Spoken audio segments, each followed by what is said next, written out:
Welcome to Accenti Magazine's Workshops to Build Community, Engaging Canadian Seniors. The project is made possible through the financial support of Employment and Social Development Canada as part of the New Horizons Seniors Program. My name is Licha Canton, Accenti's founding editor-in-chief. Today's workshop is Your Personal Strategic Action Plan with Russell FRALICH. Russell is Associate Professor of Strategy at HEC Montreal and a thriller author. He teaches strategy at the undergraduate, graduate, and executive levels. He also researches how social judgments affect strategic decisions. His most recent novel is the pan-Canadian action thriller, True Patriots. Great novel. Russell, thank you for being here today, and the microphone is yours. Great, thanks, Licha. Well, thanks very much for the invitation. And you forgot another important point about the novel that you were the editor for that, so that was very good. Thanks again. Yes, hi everybody. Hope you can see my slides. So I just got the poster up right now. Oops, sorry, I'm getting a bit ahead of myself here, and I will do my best to keep track of everybody. Yeah, so as Licha said, my name is Russell, and I am a professor of strategy at HEC Montreal. For those of you not familiar, HEC is the largest business school in Canada. We have about 14,000 students overall. And as she said, I teach at all sorts of levels. So I'm used to doing this. It's a lot of fun. And the request I got was about a strategic action plan. So what I've done is I've taken some ideas and things that were really used with real executives of real companies, and I've adapted them for you. And the idea here is as seniors, that you and we're all seniors, and sometimes that could be a bit of a down thing, but actually there's a lot of good things about it, and we're going to build on that and help you build a strategic plan and some action ideas for yourself. I don't have any specific activities planned, so what I would do is if you have any questions, please raise your hand or put them in the chat, and Maria Pia will help me see what kind of questions there are, and then I'll stop and then we can talk about that. So if otherwise, let's get going here. So your personal strategic action plan. We'll get started here. So one of the benefits of being a senior, so last week I celebrated my 60th birthday. And for my undergraduate students who are in their very early 20s, that seems like I belong in the dinosaur age. Oh, Licha, question already. No question. Just, clapping hands to celebrate your birthday. Okay. All right. Oh, thank you. Happy birthday, belated. Thank you. Thank you. Yeah, so my students don't really have any comprehension of what it means to be 55 plus. So to give them a basic idea, I say, well, I'm within 1 month of the age of two Hollywood stars, perhaps they know, Sandra Bullock and Keanu Reeves. So all three of us are within 1 month of each other. So then they go, ooh, and then we get started. So you could do that too, however old you are. I would like to talk about strategic plans. And when I was talking to Licha about this, I thought, okay, what was my first one? The first one that I can recall ever having for myself was when I finished university. And I had a plan at the age of 23. Perhaps you recall that age as well. And here's some highlights of my plan. I did an engineering degree. I was in Ontario. I was at McMaster University in a city called Hamilton. And I had big plans for my life. And here's a quick summary. First, I wanted to be free. The only thing I was ever good at the age of 23 was being a student. I didn't want to be a student anymore. I wanted lots of money. I didn't want to get married because that sounded very complicated. I had big plans. I wanted adventure. I wanted a job as an engineer or in the Air Force. So I actually applied for the Air Force and I got in. And then I'll tell you in a moment what happened. And for some reason, what I still remember, my best friend and I, Mike, we both decided that whatever happens, we're both going to buy an Audi car, German mark. And there's the picture of the car at the time. And I still remember that decades later. What happened? Well, I didn't do any of those things. So here's an idea of my trajectory without too many details. But as you can see, it was really not very much a straight line. And perhaps if you're thinking about your trajectory in life, to hit to 55 or 65 or beyond, I'm pretty confident your line is also going to be equally all over the place. And I went up and down in the line, all these different things that my plan veered off within 3 months. I didn't apply. I applied to the Air Force. I went into the recruitment office. I started signing the papers, and halfway through, I told the recruiting officer, I looked at him in the eye and I said, "I'm sorry, I changed my mind." And he was not happy. So then the plan veered off quite quickly. Yes, Josephine. Hi, thanks, Russell, for this. I have a question. Are your kind of below, like the bottom arrows, do they mean like a low, I don't know, No, you did like, okay, so I've no, just, so it's still like a somewhat linear line, but you're just doing this to kind of make it fit in the screen, that's right. I got to to fit fit it on in the the screen. screen. Okay, And okay, just to show that actually nothing was very linear at all. okay, okay. So the Yeah, only linear parts are the horizontal line periods that last for typically a very short time, and then something okay, completely changes. okay, Um, okay, I, okay. I am prepared to talk about all the details, but I don't think that's the thing you're most interested in. I think for me, the story at this point is I did a lot of things I never planned on doing. More interestingly, things I could never even conceive or even think of when I was coming up with my plan. Because I had no experience, perhaps I was young, or those kinds of things. And in a lot of cases, there were many opportunities I never saw coming, and I took advantage of them because I was prepared. It's like, well, what does that mean? And lots of different things. As you can see, like you've probably lived in different places in different countries. Yep. I even went to China for a while. That really was very transformational. And again, something unexpected, unplanned, but it was the right thing to do at the time. So, what was a lesson learned with all this stuff? I did a lousy job at predicting my future. And I still think that applies to me today at the age of 60. I'm trying my best. So, one of the things I learned is don't try to plan. Try to semi-plan it. There's a line of leadership and strategy research that talks about the idea of when you're coming out to plan, think of it in terms of perhaps like a musician. You learn skills about how to play your instrument or how music works. If you're a jazz musician, there's going to be times for improvisation. So that you put yourself into a box. And within the box, you can do what you want. You can, provided the framework is there, you can plan within the framework. You don't know all the details, but you're willing to and you're ready to do whatever comes up that you choose to do. So trying to summarize all those ideas in 3 points to make it a bit clearer. Instead of trying to plan your future, try to semi-plan it. And that means focus on major objectives, not the small stuff. Don't get lost in the noise. And for the rest, be prepared to take advantage of opportunities that you choose to take. You can also choose not to take them, but the important thing is that it is your choice, not something that's forced or imposed on you.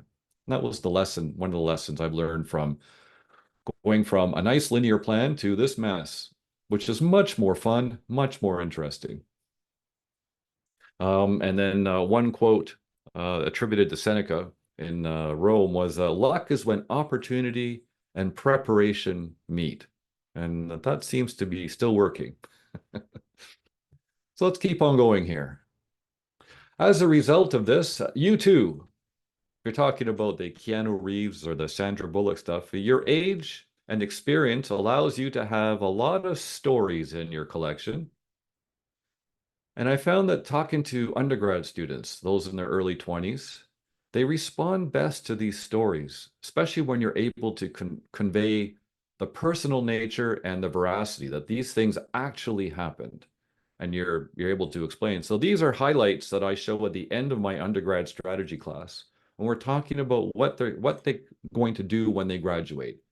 And they realize that actually they have no clue. Even the ones who say, I want to be an accountant. And then when you ask them for details, they don't really know what that means.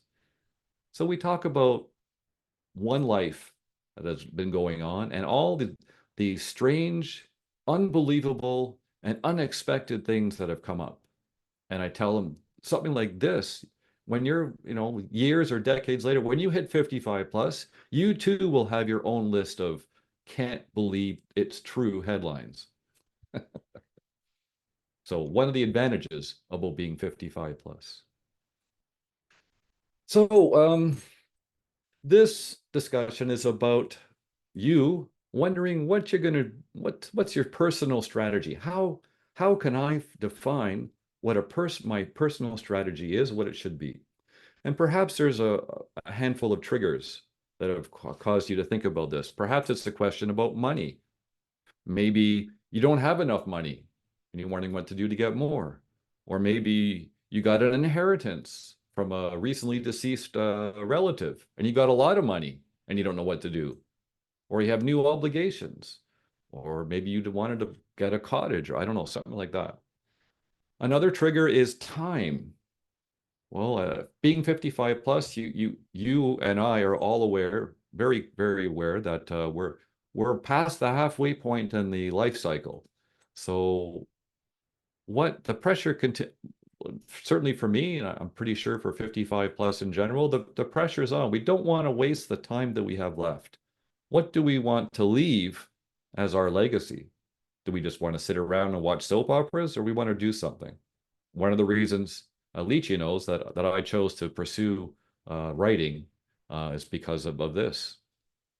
Or maybe there's some health challenges. As we get older, we have more health challenges. I had my regular follow-up blood test this morning at St. Mary's Hospital, and geez, I'm getting pretty used to that now, just for a regular follow-up. It's like, okay, well, maybe there are health challenges that, okay, what am I going to do as a result? Or am I going to plan and anticipate there's a new challenge? Maybe I got a new diagnosis. Or maybe there's some issues with the family. I want to do something more with the family, or I've got a change in the family structure, or maybe a child is now unleashed into the world as a young adult and you want to do something else. I don't know. So these are typical, or maybe there are other triggers that I haven't accounted for. But I think all of these point to perhaps a need now or today to consider what's my personal strategy? Just want to take a look here. Okay, so first thing is, and this is where I have a lot of fun with executives, because of course they all know the answers, or at least they think they do. So what is a strategy? What does it mean? Everyone uses the word. There's lots of ways of interpreting it. And we'll come up with a one that's very practical and easy to handle. So like most people these days, we go to Wikipedia as a starting point for our research. So this is what Wikipedia said a few years ago: a plan of action or policy designed to achieve a major or overall aim. Oh, that sounds pretty good. Or the art of planning and directing overall military operations and movements in a war or battle. Perhaps you see your strategy in terms of a battle. I don't know. More recently, Wikipedia has a much more eloquent, it's art of a troop leader, office of general command, goals, uncertainty, lots of words. Okay, what do I do with this? It's not really helpful, although that's where people turn to. And if we go to, I'll just throw in one business slide. This is what I would be discussing. If we were talking about you as the head of a company, I would start at this point. There's some different definitions by respected thinkers and leaders over the years. These definitions come from the last 50 years of business strategy thinking. Determination of long-run goals and objectives of an enterprise. And the adoption of courses of action, allocation of resources, carrying out these goals. Oh, so I see the idea of long-run goals. I see action, resources. Oh, all right. We'll maybe get back to that. Another thinker says it's all about competition. It's all about competing, winning, and being different. I say, well, that seems probably less relevant for a personal strategy. And finally, a pattern and a stream of decisions. So if you look in your past, and do you see any patterns in the decisions and the choices you made in your life? Maybe that points. Maybe you're not aware of it, but if you actually consciously think about all the choices you made in the last few years, maybe there's a consistency there that you haven't been aware of before. Oh, that could be interesting. So strategy. So one of many views is strategy. It's your direction. It's the light you look into that helps you find your way in the dark. Oh, that's a nice metaphor. Another one is it's your map, your direction. So during clear sailing days, you're aiming for this island, you're the captain of your boat yourself, and you see the island, you know where you're going next. No problem. I don't need a strategy. I see the destination in front of me now. The strategy only becomes interesting and useful when the weather gets bad and you can no longer directly see your objective. How do you know you're doing the right thing? Maybe at this point, strategy acts more like a boussole or a compass. It's like, okay. And when times are tough, I return back to my personal strategy to give me the guidance in order to know that I'm making the right choices at the right time. Questions you can ask yourself. This is probably where we're going to start getting some questions from you. Interestingly, I do believe that these questions are relevant for a personal strategy as much as they are relevant when we're talking about the strategy of an organization or a company. First question, notice that we have lots of different questions. Notice, first of all, the first question is not what should my strategy be? Why don't we ask that question first? If we were a class of MBAs, I would be spending probably a half hour discussing that question. But for you guys, I think it's a lot simpler than that. Asking a question like, what should my strategy be? You've probably already asked yourself that question. Realize you don't know how to get the answers, and that's why you're attending this seminar. Because the question itself, it's too vague. It's not useful or precise enough.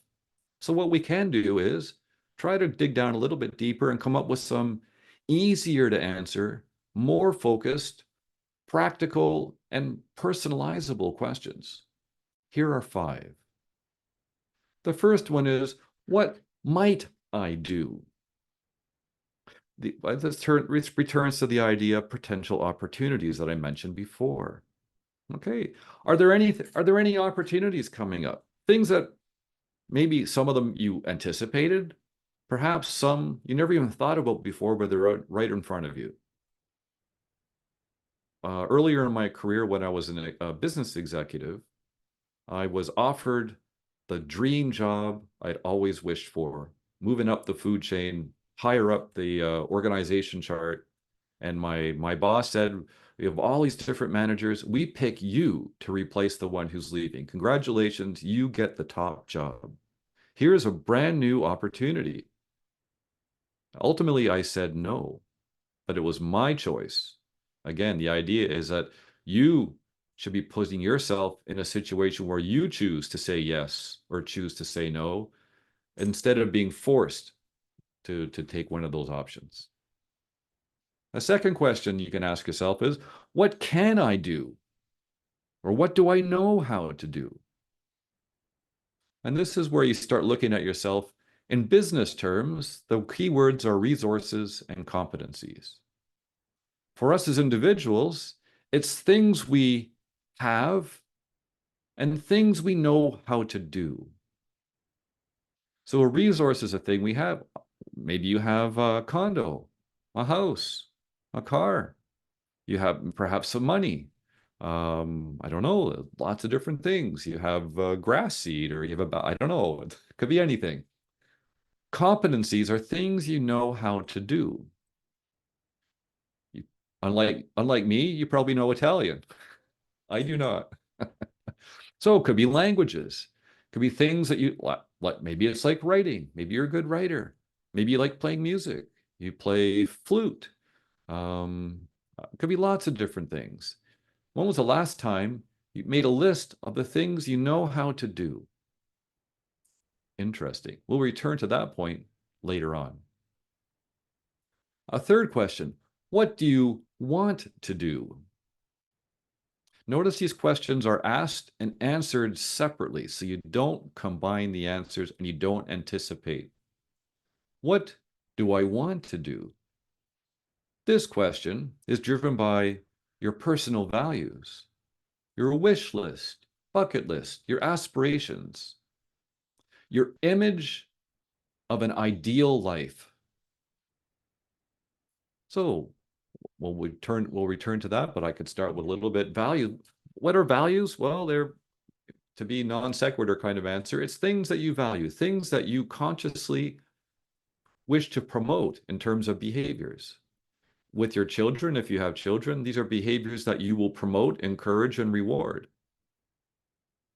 Aspirations. Perhaps you've always wanted to do a cruise around the Mediterranean. I don't know, it could be something like that. You wanted to learn language, learn a new language. Boy. Ideals. We'll return to this in a moment too. What is the ideal life for you? Is it sipping margaritas in the Caribbean? I don't know. Question number 4. What should you do? This question is guided by personal ethics. Notice values and ethics are different. Values are things that you want to promote. Ethics are things that you believe apply not only to you, but to the rest of society. So what's the ethical way to behave? And finally, the 5th question is the one that's the most unexpected. Do you know what you should not do? Are there things even now that you know you will exclude? That's really important.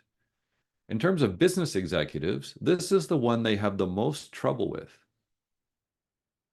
because they see an overlap between this answer and the answer to the first question, potential opportunities. If it's an opportunity, perhaps I should be open to everything, and therefore I should exclude nothing.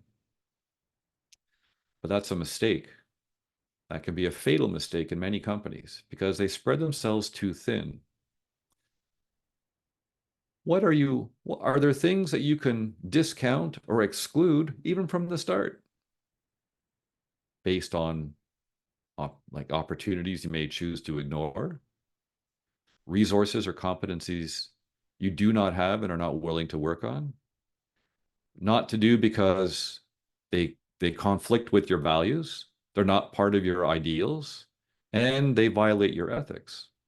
Interesting. How are we doing so far? Okay, good. I got a thumbs up. All right, that's pretty good. Okay, let's keep on going. And then we're gonna talk.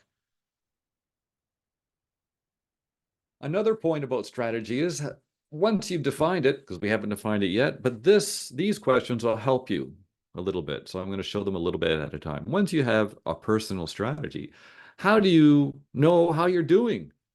You can do a checklist, but we can be more specific than that.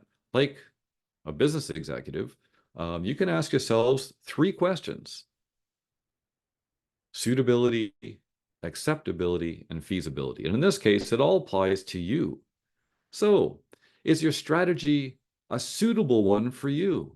It's the right one because it does address the new opportunities. Or revert, otherwise, maybe there's a threat coming up and you need to deal with that before it becomes messy. Do you know what your definition of success is? That'll be our next question coming up. Next way of looking at it is acceptability. Does it meet your expectations? Are you taking a suitable amount of risk? You're not putting all your money into one shot. Maybe you're spreading things around. You'll try different things. I got a diagnosis that from a doctor saying, I better start exercising or I'll be dead by 55. I still remember that statement. This was my early 40s. I did not know what to do because I hadn't done exercise in decades. So what I did was I couldn't take a whole bunch of risks. So I tried a whole bunch of different sports, 1 a month for about a year, until I found one that, this is pretty good. So it was a series of deliberate experiments and trying to figure out a sport or physical activity that I could stick with. I had a lot of friends who were very keen. Oh, you should try this. You should try that. This is great. I tried them all and they weren't great until I found one I liked, which was running. The third category, the third way you can answer the question, how am I doing with my strategy, is feasibility. Do you have the resources and competencies? Again, resources, the things that you have or possess. Competencies, the things you know how to do. Do you have the ones necessary to keep the strategy going? Or perhaps the answer to this question is you're willing to do what it takes to get them. You want a cottage? Maybe you'd have to buy the cottage. Or if you want to learn a new language, maybe it's time to go back to school. Yeah. So let's start formalizing the strategy. I've given you a handful of ideas. Let's try to organize them in a way that's practical and useful. I'm sure you've heard these big buzzwords in business: vision and mission. So for you, what's your vision? These are the words. This is how you start the process of thinking about your strategy. And what's your mission? You can call it anything you want. You don't have to call it this. What's important is that under the idea of vision, you have a picture in your mind or on a piece of paper that's detailed enough of the desired state of your future that will result because you've been successful in your strategy. The killer question to ask is, who do I want to become in the future? I don't know. I asked this myself too.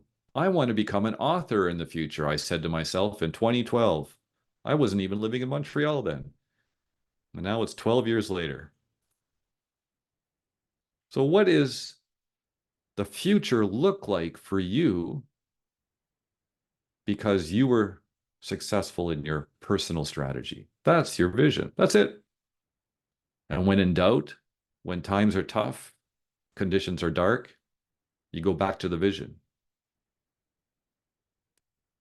The next question is, it's the first level of detail. What do I need to do in order to make my vision come true?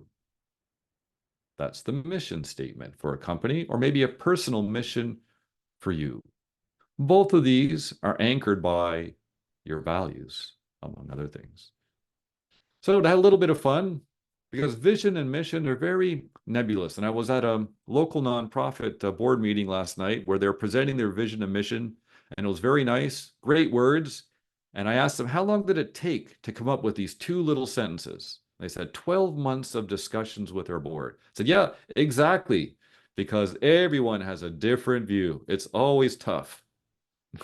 So to give you a more concrete idea, I have a little bit of fun. I want to look at a simple company and look at their mission and vision so you can get a more concrete idea of what it encompasses. So if you're in Montreal, perhaps like me, you're a fan of the Montreal Canadiens hockey team. And if you're in Milano, maybe you don't know them. But I guess the Euros start today. Right after this meeting is the first game, Germany versus Scotland. So I'll work fast. So to have a little bit of fun, I want to talk about the arch enemy of the Habs, which is the Toronto Maple Leafs. So my brother is a big fan of the Leafs. And as an example, here is their official vision for the company that owns the Toronto Maple Leafs. Our vision is to win, to excite every fan, inspire people, be dedicated to our teams, and be leaders in our community. And as I tell my brother, I find the statement very ironic because they never win. So what's the important thing here besides the fun? If you want to have, I got a few thumbs up. Okay, thank you.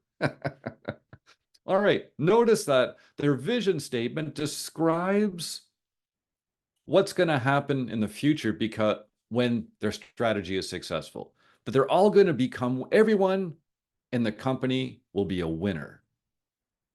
Their fans will be excited. Their people will be inspired. The fans will be dedicated to our teams, and they will be all perceived as leaders in their community in Toronto. That's their vision. So here's a simple example. So the challenge for you is, what's your vision? In a very short, simple way of explaining it. Don't make it complicated. Could be, I'm going to be healthy, surrounded by lots of grandkids, and I don't know, it could be something, could be anything, but try to make it as concrete as possible, but also very simple. For the Leafs, although I find this ironic, their vision is to be winners. Mission statement. What high-level stuff are they going to do in the future to make their vision come true?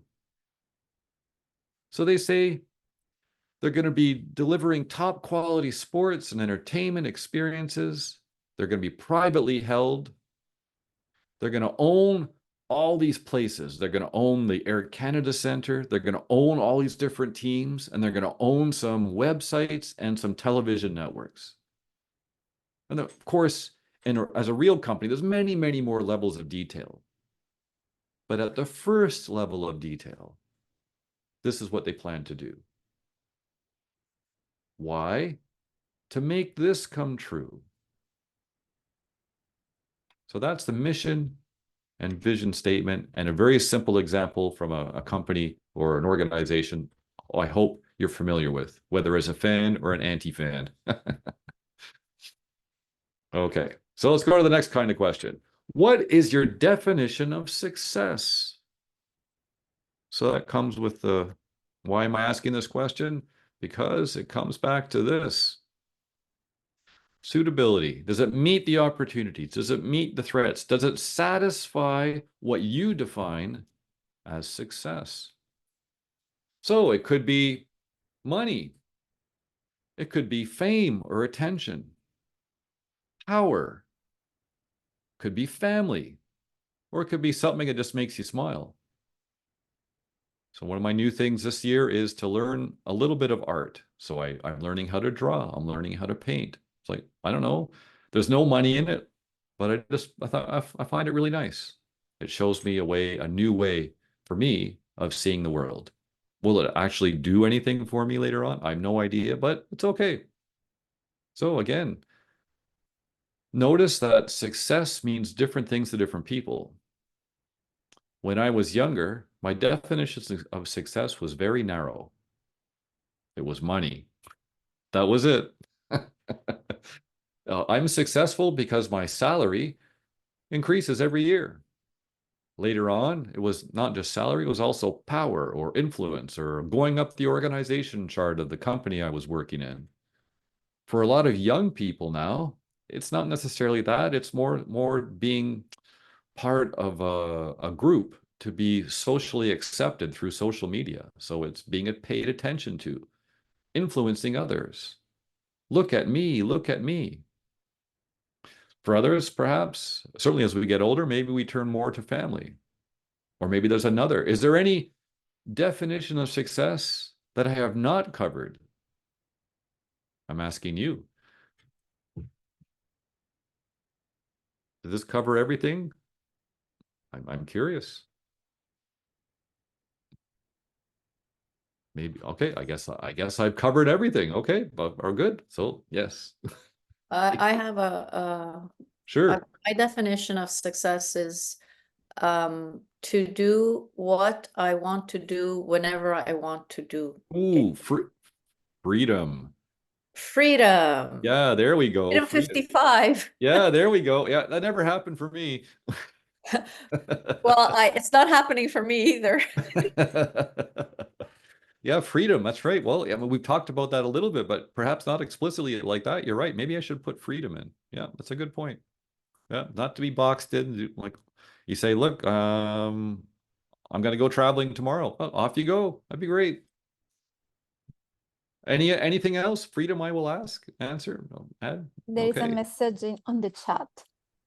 Oh, message on the chat. Let's take a look. I have to get the chat here. Why can't I see it? There we go. I cannot see the chat anywhere. Oh, there we go. Finesta. There we go. Now I see the chat. I lost my job at 60. I am now 64, and I've been researching for a historic novel since then. Oh, nice. I completed a 1-year creative writing class. Difficult not to revert to the research comfort zone because I worry I'll make a mistake. I'm halfway through the first draft, but I procrastinate for fear of writing crap. Well, don't fear you're writing crap, because it's guaranteed you're writing crap, like all writers do. It's guaranteed. there's nothing to fear. It's coming for sure. The challenge is here is perseverance and willing to do better. I mean, Lichi has much more experience than I am at this. I mean, I've only done so my novel. It was published 1 week before the pandemic lockdown, and I did 5 complete rewrites. I think the novel is 70 or 75,000 words, but I'm pretty sure I wrote over 500,000 words, and lots of after many different rounds of reviews and friends and writing groups and stuff, I got rid of entire plots. I got rid of characters. I added new stuff. So don't be afraid of making a mistake. Just keep trying. And it's very much iterative, incremental, small step improvements over a long period of time. That's the way to go. So don't worry. Don't stay halfway through your first draft. Finish your first draft. I'm writing my first draft of my 3rd novel right now, and it's really bad. I'm not showing anybody this stuff, but I know it's bad, and it's okay. I know it's going to take time to get better. So, and keep taking those classes. The Quebec Writers Federation, other groups, lots of really good stuff. So don't be afraid. I don't know if that helps. Yes, thank you. No problem. I Do you have say, any? I say I finished my first draft. It's the first draft with the course. I did 3 before, Oh, great. but they were crap because I thought I was writing a nonfiction and I was told that it was a fiction. So changed my mindset altogether. But anyway, I'm a graduate from HEC Montreal. I have an MSc in marketing. And so I should understand all these notions you've been explaining and applying them, but I don't think I am. Oh, okay. So have you got something new that you can try based on our discussion so far? Well, I like the idea of maybe having a clearer idea of the future.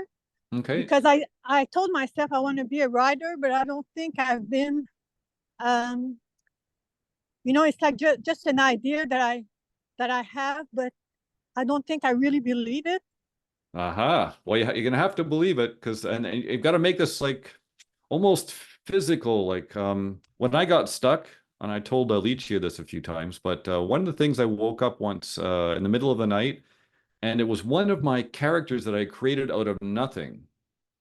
And I had this dream that the character was lecturing me on being too slow and I had to hurry up. And it was really quite shocking. So if you are writing, I agree with Licia. If you are writing, then you're a writer. I mean, that's it. A writer is just someone who keeps writing and you're dedicated for it. So she says you've been doing it for 4 years. You definitely passed the test.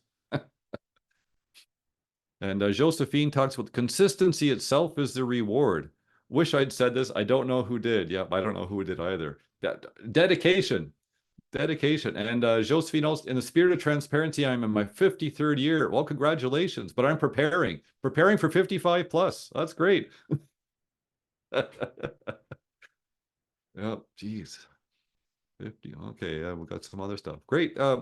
Thanks, yeah, good. I will keep on going then.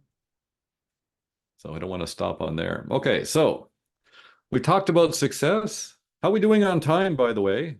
I've got 45 in.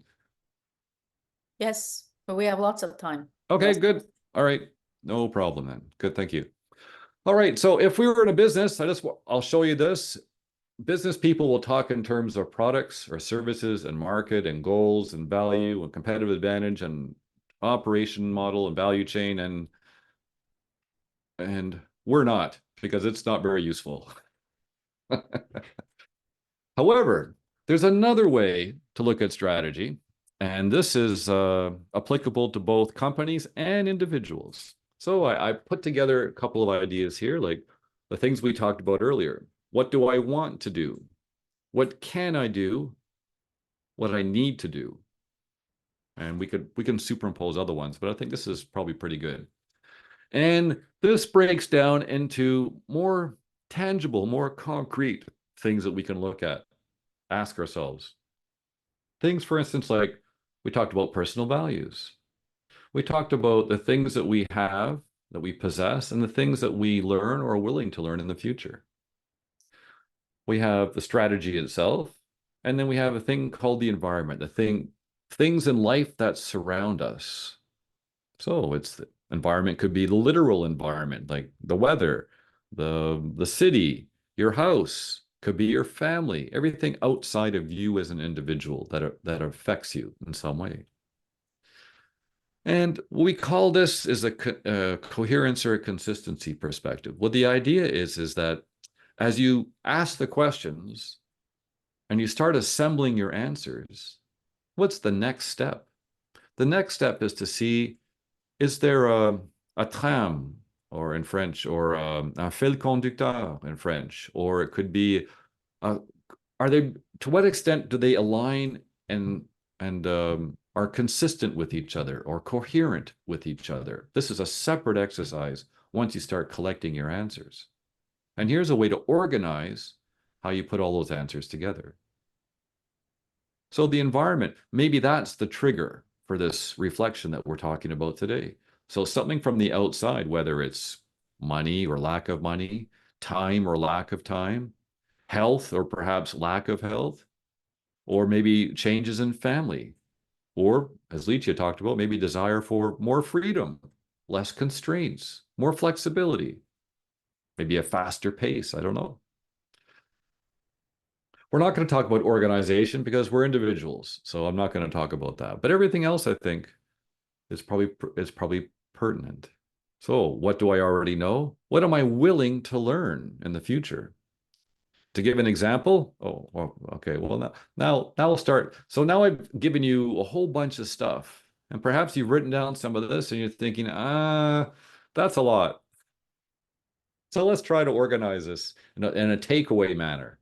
And because this is recorded, I'm sure you'll have this available. So you started asking these questions and you're writing down some answers, and I think, I don't know. I don't know where this is going. So here's 3 different ways to think about the things that you want to do in your life. Also with your company, but with your life. So one is, how do I know what to do? First approach is called thinking first.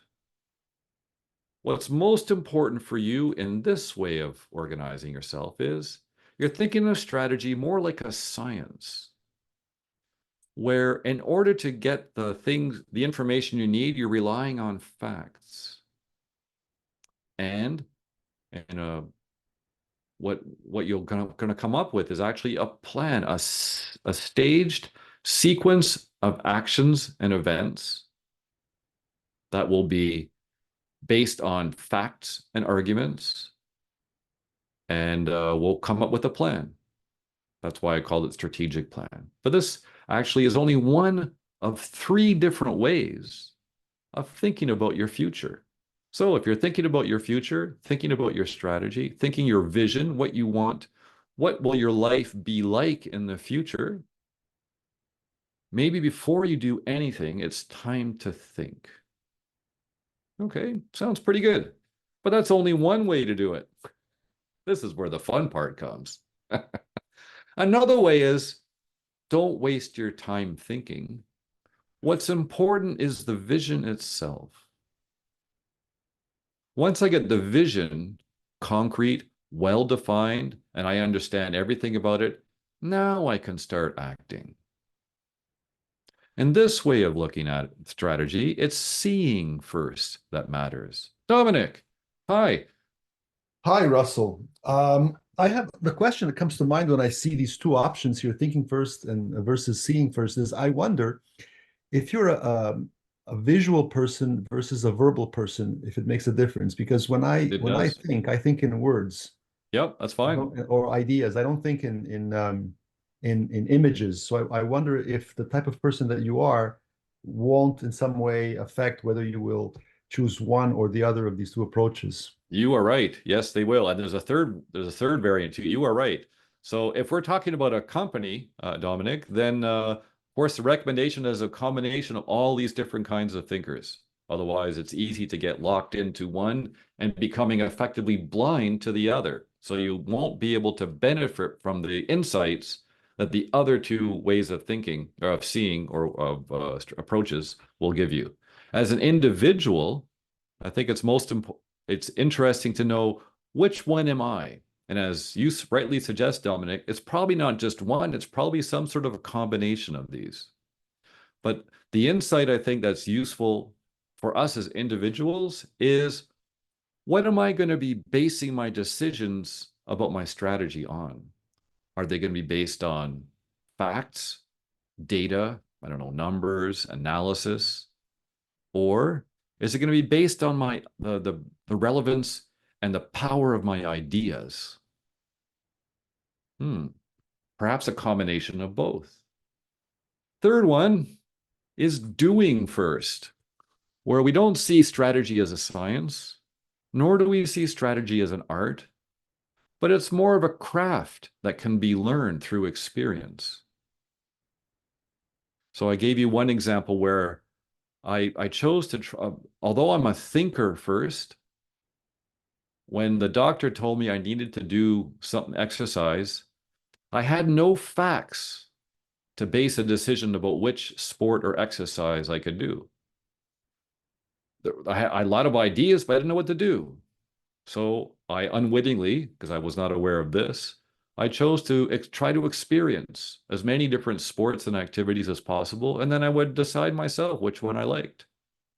So here it's, do you value facts above all, ideas above all, or experience above all? And as Dominic rightly suggested, perhaps there's a smart combination of these three approaches that works best for you.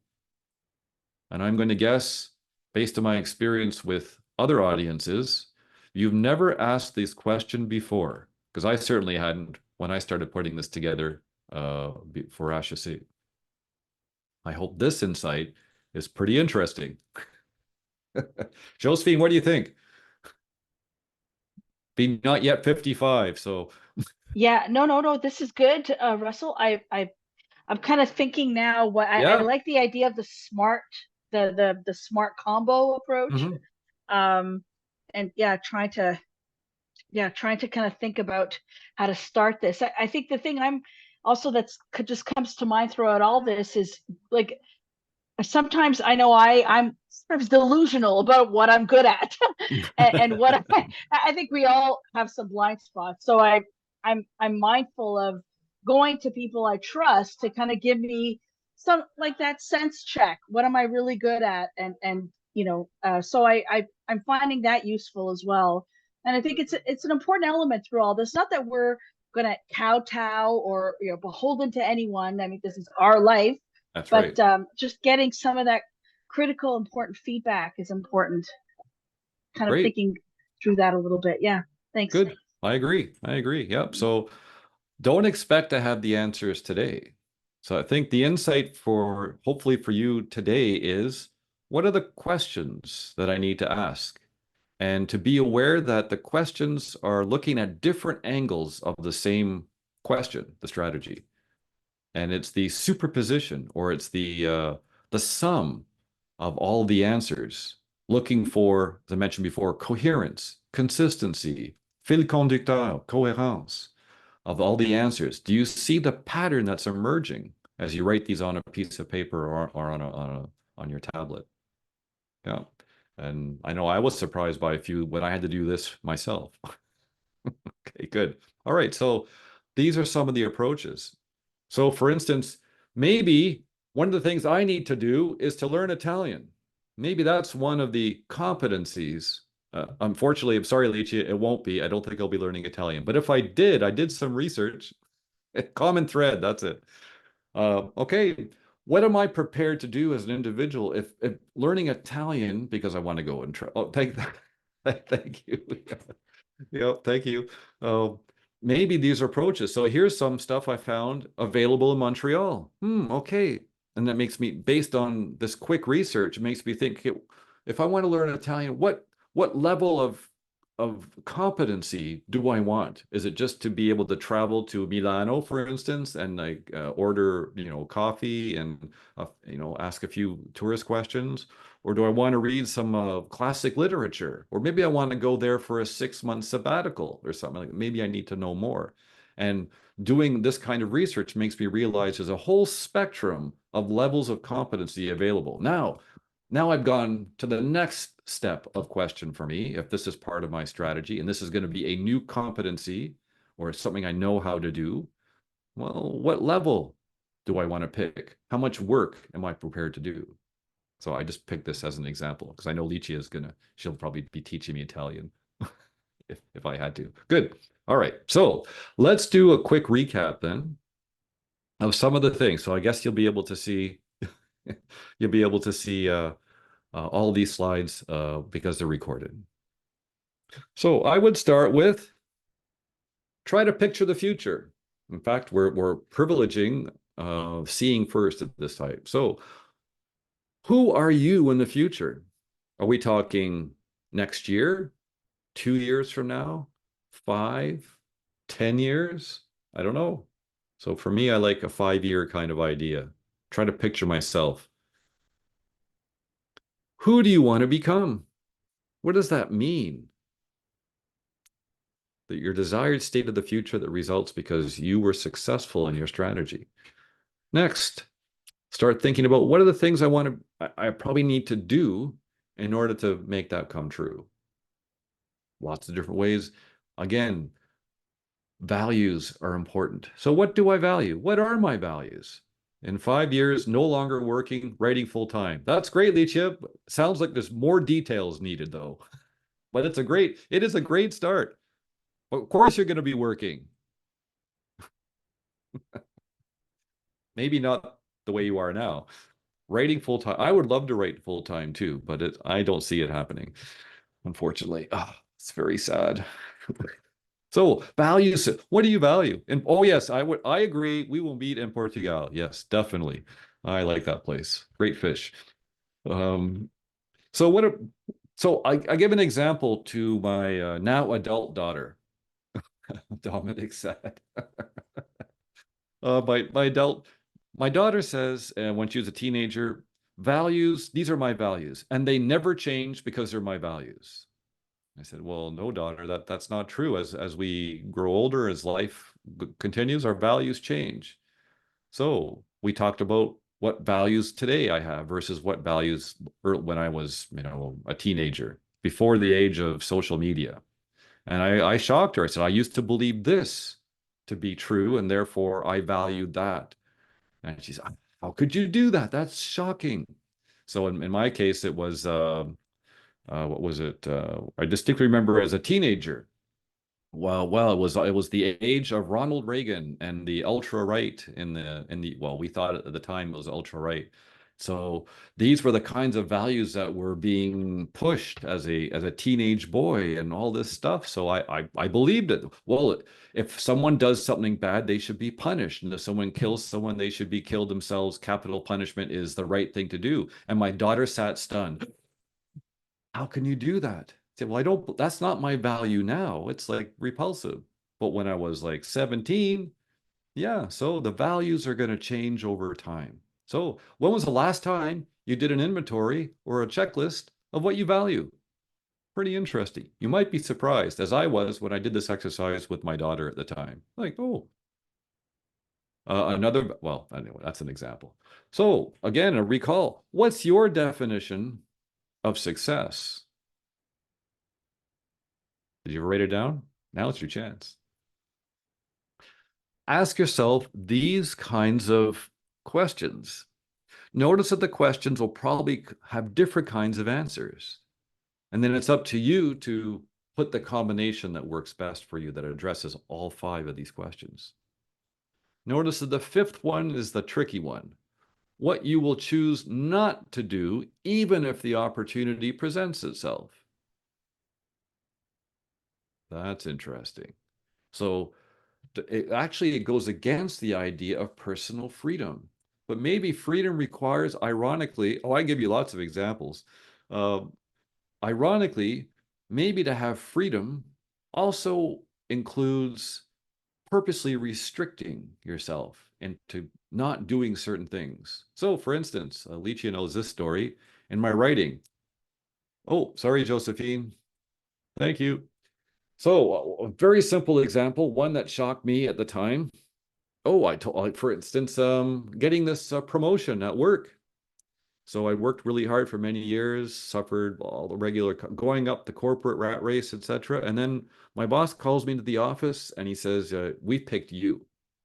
So now in front of me, all I have to do is sign the paper to say yes. Everything I've wanted for in my professional career of almost 15 years is now all I have to do is sign.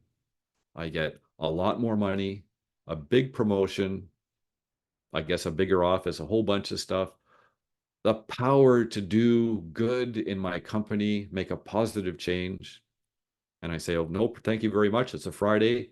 I go home. Can I think about it on the weekend? This is a big decision." The boss says, "Of course," with a big smile, "looking forward to seeing you Monday morning, ready to take on the big chair." And even before I got home, I didn't even talk to my wife yet. No, I'm not going to do it. No. And I was really surprised at myself. I said, "Well, this is what I've always wanted." In this thinking from this slide, at that point, I actually defined the boundaries for me, something that I will not do, even if it's a potential or an opportunity. And it was for many, many reasons. I didn't know what I wanted to be. I did not yet have a personal vision of what I wanted to do in the future. All I knew at that point was that my vision would not include being a manager. I wanted to do something else. And ultimately, it took me 2 years to go through this personal process. And my conclusion was, I want to go back to school, quit my job, and become a teacher, which is what I am now. I'm a professor now. So that's one example. Another example is in the writing, for many of you who are writers. So I was given my chance at writing greatness. Lichia knows this. I took a course at the Writers Federation, and the instructor, he liked my piece, and I explained, well, this is a chapter of a book I've been working on for a long time. And he said, "Yep, this is really good. I like what I see. Well, what's your next step?" And I said, "Well, I'm looking for an agent. I can't find anybody. I'm a nobody. Nobody knows me." Here's an example where the connections of connections and the Writers Federation paid off in a completely unexpected way. He said, "Well, I will contact my agent in New York, and I will tell him about you, and you will have your chance." I was so excited. Turns out this agent actually lives in Montreal, but he works for one of the big five. And I didn't know his name. I knew nothing. It was very hush hush, very secret. It's like, "Sure, okay, whatever, you tell me." And he said, "Okay, I've been told you've got potential. Send me this, this, and this by tonight, and I'll give you my answer in the morning." So I did. I worked like a dog. It was great. Everything he asked for exactly and nothing more. And the next morning, he called me. "Wow, this is great." He said, "I like it. You've got potential. I like the story, and I think it can sell. But you have to do one change. And if you do this one change, I will represent you in New York, and we'll see where this goes." So I said, "Well, what do I have to change?" And he said, "Change everything in your story to happen in the United States, not in Canada. My story is all about Canada. And it's about me. It's about my friends and life lived experience." I knew nothing. There's no way I could do it. He said, "If you make this change, you commit now, I'll represent you. That's the price." And it took me a half a second to say no. It's like, oh, geez. So here's an example of what not to do. Yeah. Yeah. And actually, I got the same advice at the in Toronto last weekend too. So yep. So I'm doomed to be a Canadian writer, but this is something I've chosen. So the opportunity presents, but it conflicts with value or ethic or some other answer in these 5 boxes. So how dedicated, how real how convinced are you of the answers you give yourself to these questions? You'll find out when you're challenged. Good. Okay, so you've got these questions, including the weird one. All right, do you know your definitions of success? Do you have an appropriate level of risk? Are you putting all your eggs in one basket? Are you trying different things? And again, I gave you an example of trying to find a physical activity. I have no idea. I'll try sequences. Are you willing to learn something new in order to make your vision, your personal vision, come true? Yeah, I love learning stuff. This is great. And an interesting quote by a great thinker in strategy. He's actually a Montrealer. And he says, strategy is not the consequence of planning. It's not the output. Like most business leaders think, strategy is the consequence of planning. But no, it's the opposite. Strategy is, as we're talking about today, only the starting point. But it's the important starting point to get you going in the right direction. That's it. I promised 1 hour. Ooh, I'm 5 minutes over. Okay. All right. So that's the slide pack. That's the basic idea. And I'm willing to talk, and we can go through examples or challenges, and we can, if you want, we can apply some of these things to your own personal case. You want to talk about this or any of the other topics, I'm very happy to do so. And you can do it in English. Poser en français aussi, ça me convient aussi, parce que je donne ce cours soit en anglais, soit en français. But unfortunately, I can't do it in Italian. I'm sorry. Thank you, No, Russ.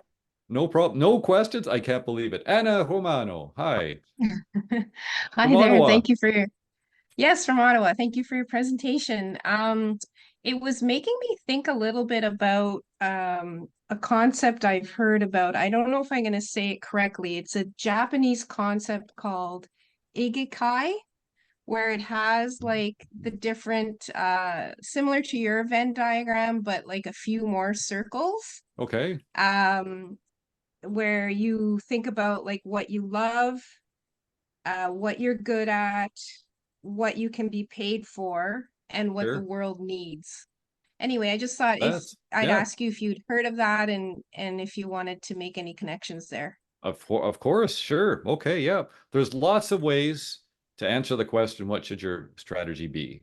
And the way that I've looked at it was from, is there anything that business leaders, what they know, can apply and help you?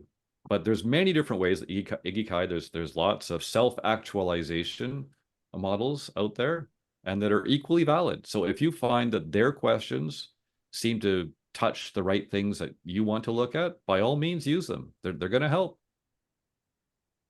It's very complimentary, I find. Yep, I think so too. There's nothing new here, and these are not, I'm not the origin of any of these ideas. These ideas have been around for a very long time. The concept of strategy has been around for thousands of years. There's nothing really new. Thank you. Yeah, great point. Ikigai, Japanese concept, yes. I can talk about Japanese strategy versus North American, and I could do lots of it. Depends what your questions are. I was I think Linda, do you have a question? Hi, Yes. Linda. Go ahead. Forgot to unmute. No, I just wondered, in the personal concept, not company concept, but how are we the best? Are we the best judges of what we are good at? You know what I mean? When Oh, you're yep. trying to determine that portion of it. Yep. Well, how do I say this delicately? I look at my own experience. I'm actually quite poor at telling that, at judging that. So I tend to ask my wife, my daughter, or my close friends, people who have known me for a long time, and I will ask them, they'll give me an honest opinion. But I'm pretty close. I would say I give myself maybe a 70% accuracy mark for my own self-perception of what I'm good at and not good at. But I do need to have the outside view as well. Yeah. So Yeah, the model is just not something that's very personal. It's something you probably have to speak with your closest friends or family. Oh, or yes. someone you Oh, trust, whatever, definitely. to- Yeah. So yeah. So actually, it is very personal, and you can choose to reveal or ask for help on any aspect. Maybe you choose not to ask on some aspects because they're very close. That's okay. But yeah, and I mean, I've done this with me and my wife and family and stuff on several occasions, not necessarily using it this way, but asking the same kind of questions. Definitely, especially when making those big switches in life path, like we talked about here, like these big jumps. It's like, oh yeah, it's like, what do I want to be? What am I doing? Is this the right thing? What should I be in the future? That kind of stuff. And I get, you know,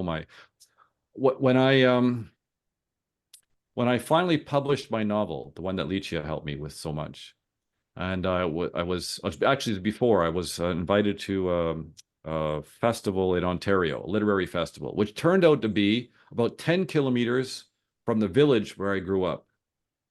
Just hyper coincidence. And my brother came to watch because he lives nearby. And I said, you know, my brother and I haven't talked in a long time. We had a falling out for a few decades. And then we had this quiet time in between presentations and sessions and meeting people and stuff. And I still remember we're standing on this little tiny bridge over a creek. And I said, so how's it going, brother? Oh, it's okay. And I'm really glad that you came. I know we haven't talked very much. And he just looked at me and he said, well, he actually used a very bad word that started with an F. It's about effing time you started writing. I've been waiting for this for 20, 30 years. Get your butt going. That was the first thing he said to me. So he was aware that I could do this. I was not. Mm-hmm. Yeah. So good insight. Can I have one more question? Sure, of course. And then I'll get to Dominic's. We're looking at your plan at age 23. Oh, Yep. sorry, Dominic. I didn't see. No, it's okay. Plan at age 23 is terrible. It's the purposeful part, you know, like I've always felt that I have just fallen into the next thing. Like I've had many careers over my lifetime, usually going somewhere, learning something totally what I didn't think I wanted to do, like a stock exchange, and I'm not a money person. Yep. But and then really embracing it and learning it and getting certified and then leaving it because knowing it wasn't a lifetime thing. It wasn't something for life, but it was really great to be there, learn it, do it, meet it. And so there's, so it's a little bit confusing. What I'm saying is, I don't think I regret what I did doing it that way, falling into things sort of with some kind of planning, but not a lot. But then maybe it's not exactly, wasn't very strategic, maybe. You know, well, maybe it's this. Maybe this is evidence of a semi-plan in retrospect. That you focused on what you really wanted to do, and then when you quote fell into these things, it was you taking advantage of opportunities that were unexpected, unplanned, but you thought, yeah, I'll try it out and see where it goes. It's okay. I'm not losing anything. Yeah, that's what I was thinking, that maybe I could look at it differently, less falling into picking the opportunities as they came by, you know, rather than a totally unplanned life. Right. Well, yeah. So I'm sure each of us could write a little sketch like this with lines going all over the place. It's like none of this was really planned. It was just, okay, this seems like the right thing to do at the time. And then looking back, oh, here's the pattern. Is there a pattern? Maybe not. And maybe you did what Seneca said, you know, maybe you were lucky, but lucky is not random. It's opportunity and preparation at the same time. Yeah, so maybe that's a good thing. Sounds like you got lots of good stories. Yeah. Great. All right. Thanks, Linda. Dominic, what do you do when what you want to do, your desires and objectives, conflicts with what you're able to do? Of course. And the easy answer, of course, is you learn the new things necessary to make it come true. But are you willing to put that effort in? That's the question that hits a lot of people in the face. It's like, yeah, I don't know. Like, let's say all of a sudden I've decided I want to become an art history expert specializing in Roman antiquities. Better than that. I want to be a rock star. You want to be a rock star. All right. So competencies and resources. All right. So resources. Let's see. Do you have a rock guitar? I have an electric acoustic piano, a clavinova. Okay. So you want to be like a rock pianist. A rock pianist. Yeah. Okay. So do you have a piano? Yeah. All right. It's portable, yeah. Okay. Can you play it? If I practice, I can be relatively competent, but I don't have time to practice. Okay. Okay. Are you willing to give up some other activities in order to dedicate the time necessary to become not just competent, but really good. Therein lies the rub, as they say. All right, exactly. And the reason why I say really good is, okay, so if you want to be a rock star, you're going to be a member of a rock band. Unless you start a rock band yourself, you're going to join a rock band. And in joining a rock band, you're going to have to audition. And in the audition, they're going to say, play, some of our hits right now with no practice. You got to ace that. And then, okay, can you jam with us? Yeah. With very little instruction, can you follow where we're going? Yeah. It's like, okay, so it's I think- possible. Yeah, I think you nailed it. I think it's a question of giving up something in return for the time that it takes to, restore kind of the level of competence that I had, many years ago. But now you know the price, right? Yeah. And then you have to decide, right? So Yeah. But I think you're right. You're right about developing the comp. I mean, I'm kind of being half-assed about it, really. But I think you're right when the key here is the idea of having to build the competencies or acquiring the resources you need to achieve that goal, whatever it might be. Yeah. Yep, I agree. I mean, like, think of writing, like I took 10 years of individual courses on and off, like scattered here and there, just to learn the basics, right? Like, can I write? I can write something. And I kept my first attempt at writing a story or a novel in the early 2000s. I kept it, and it's terrible. It's really bad. But I thought it was, hey, this is pretty good. No, it's really bad. But now I know because I spent the time, and so rock star. Yeah. And But, go ahead. sorry, I was going to say, you have to have that a little bit in you to say, oh, this is great, even though 10 years later or whatever length of time later, you read back, you go back and you read it and say, this was horrible. But at the moment, during the moment, you have to believe that what you're doing is good. Yeah, you got to believe it. That's right. Good. So prepare yourself for rock stardom. You're practicing like crazy. You're learning all the classics, all the new stuff. You learn, I don't know, you can improvise.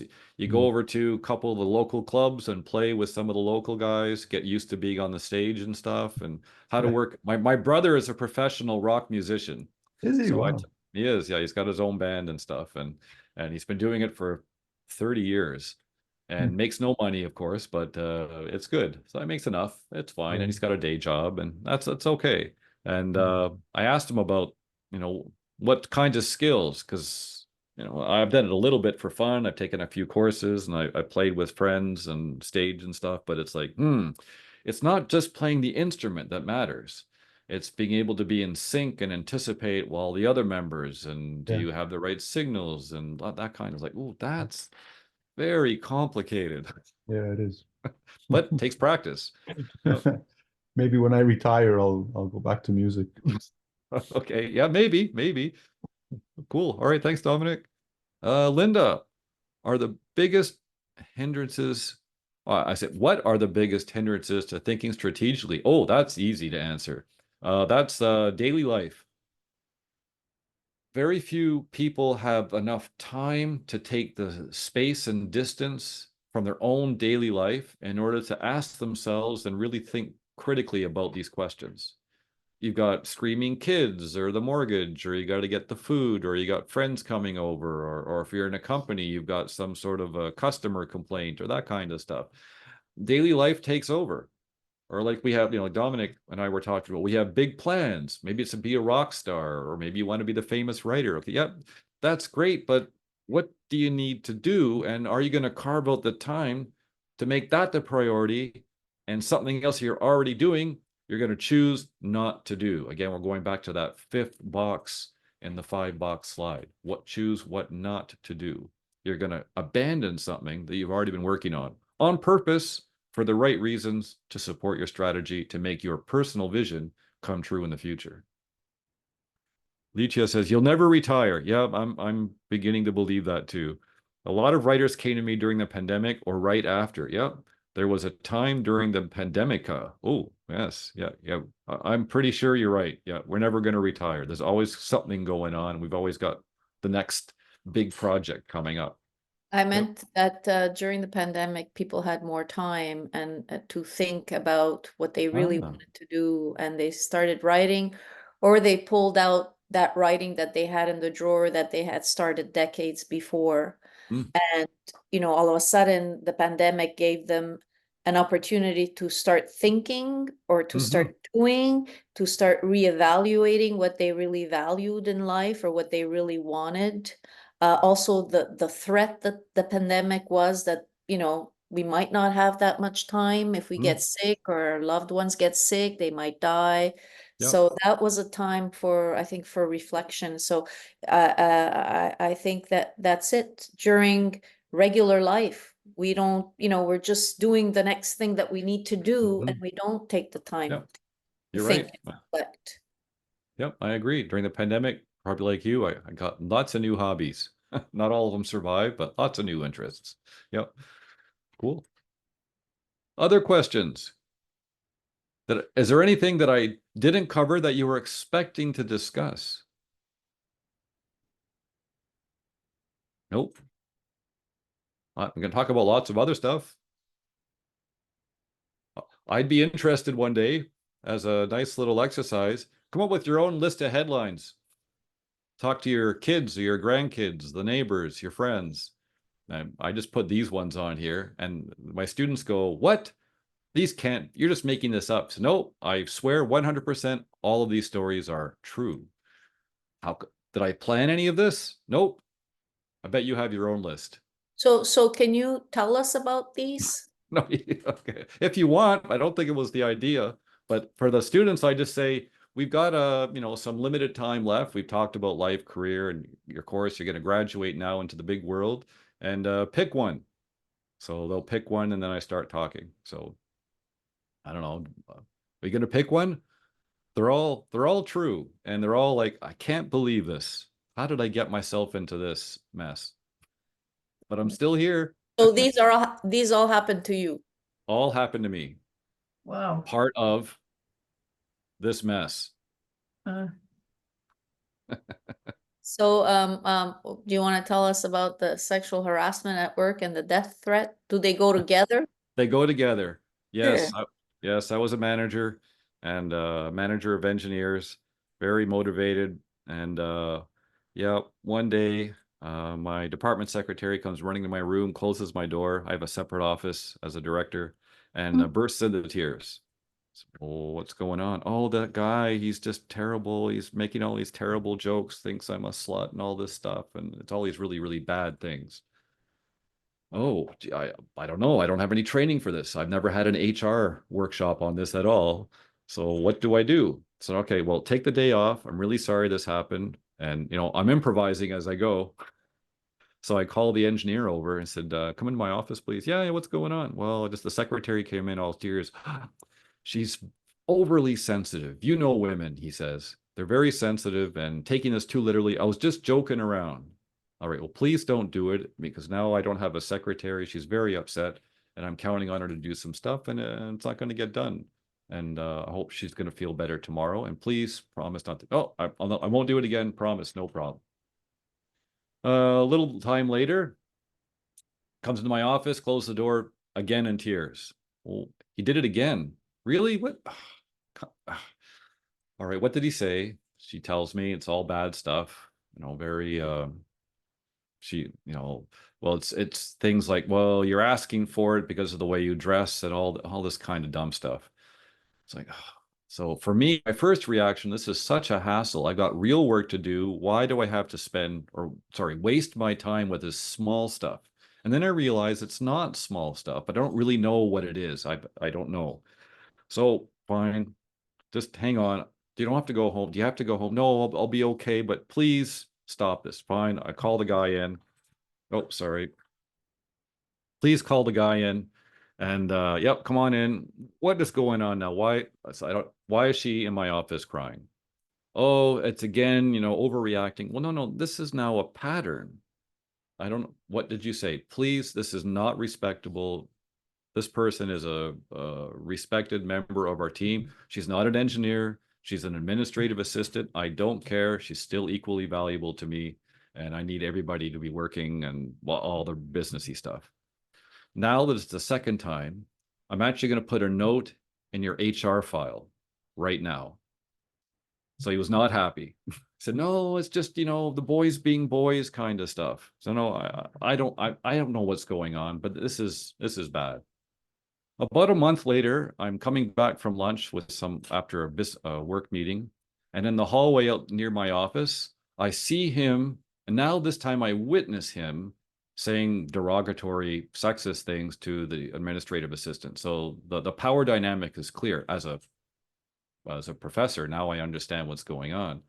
So as the engineer, you are the technical big shots in this organization. As an administrative assistant with perhaps a deck from a CEGEP, you have like no power and you're easily, quote, replaceable, entre guillemets. So, and I hear what's going on. And she burst into tears again. It's like, okay, now this time I saw it. And I know exactly what's going on. And the other engineers are looking at me like, ooh, it's like, like a frat house or something in university. So now I have to do something, but I don't know what it is. I don't have any experience. I have no training. So I call my head of HR in the organization, the vice president. So this is what I think is going on. What are my options? And he said, well, you're the unit director. Yeah, so, well, you can do anything you want. You have absolute power. It's like, oh, that's not a good answer. I don't like that. So okay, let me think about it. A few minutes. I said, well, now I'm worried that the whole group is going to suffer. There's going to be lots of talk and gossip and stuff. And I feel I'm forced to do something big. So I called back the VP. Can I fire him? He said, yes, you can. For sexual harassment, it's a right of dismissal. So, okay. Can you be in my office in 10 minutes? What, you gonna fire him? I'm gonna fire him in 10 minutes. It's like 1 o'clock in the afternoon on a Friday. I still remember the day. I was like pretty stressed. So I call him in. Can you come and see me in my office in 10 minutes? Yeah, no problem. Don't worry. It's just, boys being boys. Yeah, no, I understand. Then he sees the vice president of HR come into my office. Doors open. He walks in. Please have a seat. And he's looking, all of a sudden his face changes. So I explain my summary of the results. I have his HR file open. This is the third attempt. And now now you're affecting the entire group. And I said something like, I don't know how to say this formally. That's why the head of HR is here. But you are now terminated with cause. You will not have access to benefits or pension. This is for a sexual harassment. And this is how it's going to be noted. And the VP of HR will countersign. And the VP of HR turns to me. He didn't know I was going to say this. I didn't know I was going to say it. And he's looking at me with this look of horror on his face. What, you're really firing him? No one's ever done that before. It's like, well, he said that afterwards. Oh, I didn't sleep for like a weekend after that. So you have to leave immediately. I've called security. Or go clear your desk. You'll be out of here in 10 minutes. Out. Yeah, but you can't fire me because of all these customer projects. Yeah, well, now I'm going to have to figure out another way to deal with these customer issues, but it's not going to be with you. So out he goes. And I knew everybody in the group was listening in the hallway, trying to figure out what was going on. And they knew the minute he walked out, he was gone. So the security guard comes up, and he leaves. A few moments later, some of the other engineers, did you hear what that guy said about you, Russell? No, I've got other meetings to do now and stuff. No, he said he's going to get you and this is personal and it's a vendetta and stuff. And he's going to find out where you live and he's going to get you. It's like, okay, well, he's probably under shock. He's probably like pretty stressed. And so again, I don't know what the policy is. So I call the head of HR. He said, well, this is what the guys tell me this guy said, but I don't know. And he's gone now and he's probably gone home and he's probably pretty shocked. And VP of HR, no, the policy of the company is clear. If anyone hears anything about that, we treat this as a death threat. I'm calling the SQ right now. So by the time the guy got home, he lived in Vaudreuil or something like off island. 2 SQ cruisers were waiting in his driveway, which they reported to me afterwards. And that was the end of that. So my students are going, no way this is true. I said, no, it's really true. I lost sleep for like the whole weekend after that. It was very stressful. Yeah. Russell, it sounds like it'll make a very nice short story. Yeah, maybe one day. I don't know. Maybe it's a bit too. I don't know if I can write it. It's a bit too close to the truth. Well, set it in the States or something. Yeah, they won't believe it there. That's true. Yep. So yeah. So we talk about these kinds of things, and I'm sure each of you has. You can make your own list of ridiculous but hard to believe, but they're totally true stories.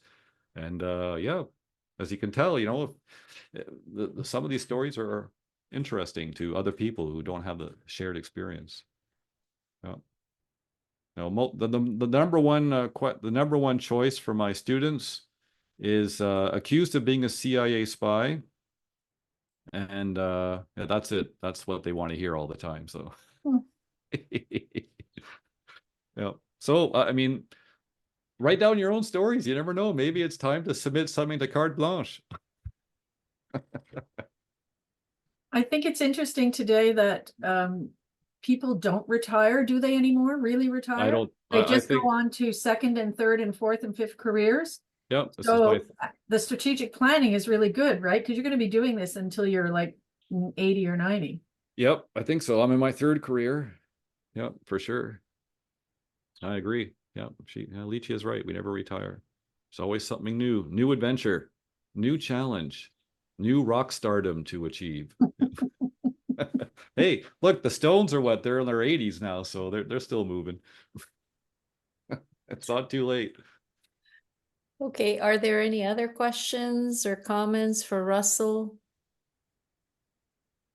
Nope. Well, No? I just want to thank you very much for your interest and attention, and I hope at least 2 or 3 things will be useful for you. And I look forward to hearing from you in the future when we're talking about your personal strategies and what choices you've made and what you're going to be doing next. Thank you again. Well, thank you very much, Russell, and thank you to all the people here today.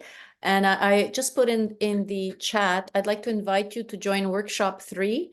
That's going to be on Friday, July 12th at 2 p.m. And that workshop is Memories and Heritage, How to Create and Perform a Spoken Word Poem with Liana Cusmano and Lucia De Luca. And you can go to our website, accenti.ca, workshops to build community, to see there are 10 workshops in all. This is the second one that we've completed today. Thank you all for being here today. Accenti's project, Workshops to Build Community, is made possible through the financial support of Employment and Social Development Canada as part of the New Horizons Seniors Program. And well, we'll see you in July. I hope you join us in July. There are 2 workshops in July and 1 in August.